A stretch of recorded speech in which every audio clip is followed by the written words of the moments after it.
जीवन में याद रखना, नारी कभी हारती नहीं है, उसे हराया जाता है।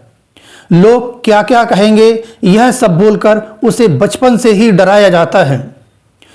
आज जब आप स्कूल में जाते हैं तो good morning sir, good morning ma'am कहते हैं, लेकिन आज जिनके बारे में हम आपसे कुछ कहना चाहते हैं, अगर वो नहीं होती तो शायद आज आप स्कूल में गुड मॉर्निंग सर कह रहे होते, क्योंकि मैम होती ही नहीं। भारत की पहली महिला शिक्षिका सावित्रीबाई फुले का जन्म 3 जनवरी 1831 में महाराष्ट्र के पुणे जिले में हुआ था। उनके पिता का नाम खंडोजी, उनकी माता का नाम लक्ष्मीबाई था। बचपन से ही वो पढ़ाई के प्रति बहुत अच्छी थी। एक बार उन्होंने अंग्रेजी की एक किताब उठाई और पढ़ने लगी तो उनके पिताजी ने देखा और उनको उल्टा सीधा बोलने लगे, कहने लगे कि हमारी जात के लोगों का पढ़ने का अधिकार नहीं है। मात्र 9 साल की उम्र में उनका विवाह कर दिया गया। उनके पति का नाम ज्योतिबा फुले था, जिन्हें बाद में उन्हें महात्मा की उपाधि दी गई।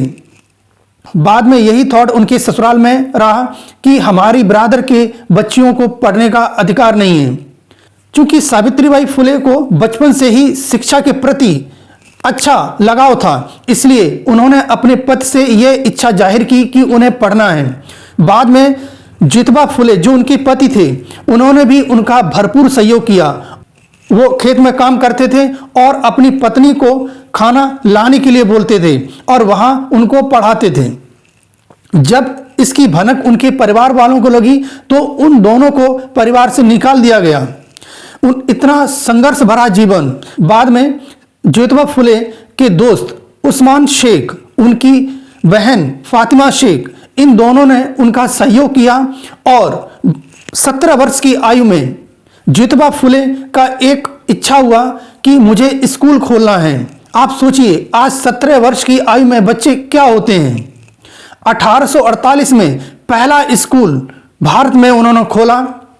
मात्र 150 बालिकाएं उनके स्कूल में पढ़ रही थीं। उस दौर में यानी 18वीं शताब्दी में जहां महिलाओं को शिक्षा लेने का अधिकार नहीं था, इससे वो लड़ी थीं। साथ साथ छुआछूत, सती प्रथा, बाल विवाह और विधवा विवाह के खिलाफ भी वो खूब लड़ी।